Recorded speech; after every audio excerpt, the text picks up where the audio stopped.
TOLBERT'S Transformational Services. I am Farmer-Tolbert. Thank you for being here with me on this evening. Today, we will jump right into the subject, Isaiah, the book of Isaiah. That's going to be Old Testament, a little bit more than midways of your Bible. So if you have your paper Bibles, as I always encourage you to have your paper Bibles, but however, if you have iPhones or Droids or wherever you have, turn with me, if you will, to Isaiah 41:10. Isaiah 41:10 will be the study for today. Isaiah 41:10. And as you make your way to Isaiah, we want to talk through Isaiah just a little bit. Isaiah is a major prophet, and the only reason, listen to me, the only reason he's referred to as a major prophet is because he had more to say than the other prophets. Isaiah 41:10 reads, "Fear thou not, for I am with thee. Be not dismayed, for I am thy God. I will strengthen thee, yea, I will help thee, yea, I will uphold thee with the right hand of my righteousness."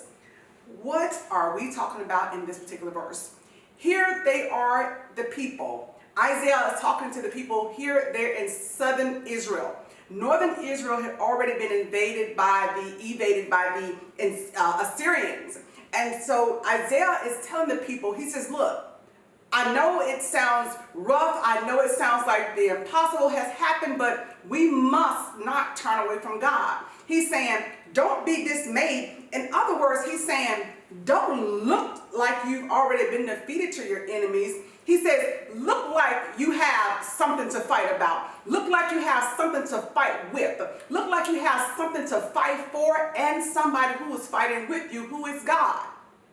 So there, the word dismayed means not to look as if you've been defeated. He says, walk with your shoulders squared up and your back straight. He says, you're not going to walk around here and you call yourself a child of God and look like you're defeated, look like the world is on top of you, look like that everything that's around you has crumbled. He says, even if it has, you, because you are a child of God, you are a son of God, you are a daughter of God. He says, you're not going to walk around here looking defeated. Yes, things may not be going your way. It looks like the days are dark. It seems like the nights are long, but he says, you will not walk around here with an attitude of being dismayed, disgruntled, depressed. He says, walk like you're a king, walk like you're a queen, possess what's yours. But he says, I know you're looking around and you're saying, how is it that I can't be dismayed? And I see that there are places that are laying in ruins. I see where the Assyrians have come in and just taken over some stuff and taken the people and just taken them into foreign lands. He says, how is it that I can't look dismayed? But Isaiah is here to say, but you cannot, because God has you. He says, not just in his hands, but they talk very specific. And so when you look at words, it says the right hand of righteousness. The right hand represents power, but here the right hand of righteousness refers to the faithfulness of God. God is faithful. God is not going to leave you. He's not going to forsake you. He says, I'm so faithful that whatever you're going through, I'm going to make sure that you push through, you pull through, whatever you're going through. He says, stop looking around. Stop already counting yourself out. He said, because I'm a God who's able to do all things. Even when it looks impossible, I'm still God. I'm not a God who changes. I'm a God who's always the same. So stop looking around, counting yourself out, saying, I'm down, I'm out for the count. He says, even though you may have gotten knocked down, and even when your enemies start to count you out, they're counting you out 1, 2, and 3, and 4, but just before they get to 10, God says you're going to rise up, you're going to walk, you're going to take back the things that belong to you. He says you're going to come out of your corner, you're going to come out fighting, you're going to come out, and they're going to wonder, how is it that they were knocked down and looked like they were defeated? I started my count, but they got up. But even when they got up, it looked like they were not going to have enough strength to finish the fight. But I'm here to tell you that you have enough strength to finish the fight, because the fight is not about you. The fight is not about me, but the battle belongs to God. Somebody say it with me, the battle belongs to God. Israel have gone through so much, but yet God is saying, even though it looks like you've got just a little bit left, let me tell you what I can do with just a little bit if you just trust in me. Because God is so much bigger than our circumstances. God is so much bigger than our finances. God is so much bigger than anything that we can lay our eyes on or these little finite hands can touch. God says, I can do all things.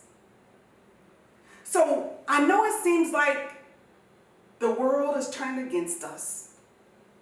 I know it seems like evil is just taking its course and it looks like God is doing nothing about it. It seems like God has just closed his ears. He's not listening. It seems like God has just shut down. He's not even saying anything. But I'm here to tell you that God hears your every prayer. He sees every move of the enemy. He knows exactly what's going on. But God says, but I need to know that you know that I am still King of Kings.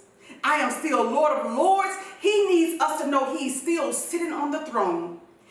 The world has not dethroned God. Somebody said with me, the world has not dethroned God. They can talk about the New World Order and all kinds of things, but still, I don't care what they are saying, God is still in charge of all things, not just some things, not just the things you need help with, but God says he is in charge of all things. There's absolutely nothing new under the sun. God already knew that there was going to be some defeat that was going to come into our lives. He already knew there were going to be some things that we were going to lose.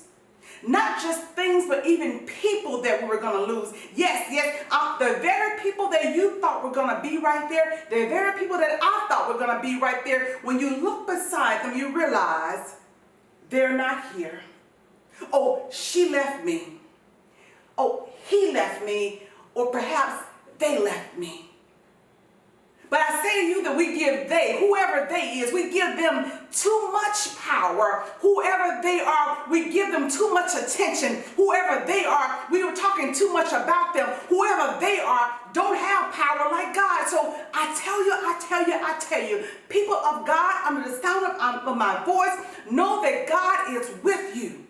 He's there with you through your pain. He's there with you through your strain. He's there with you through your struggle. He's there with you. He already knows that you need him. He already knows that you're about to run into a wall that you feel like this is the end, but God says it's not the end. God says that even if today is your last day on this face of the earth, he says, you know what? There's still a place that I call eternity. There's a place that I call everlasting. There's a place that I call, there hear the seasoned saints say, no more, no more. A place that's no more, no more. No more crying, no more dying, no more tears, no more fears. Because God says he is an everlasting, eternal God.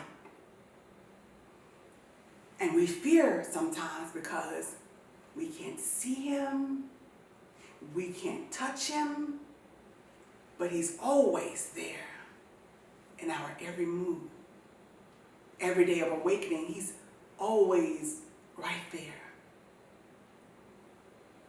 The breath that you take, God is in it.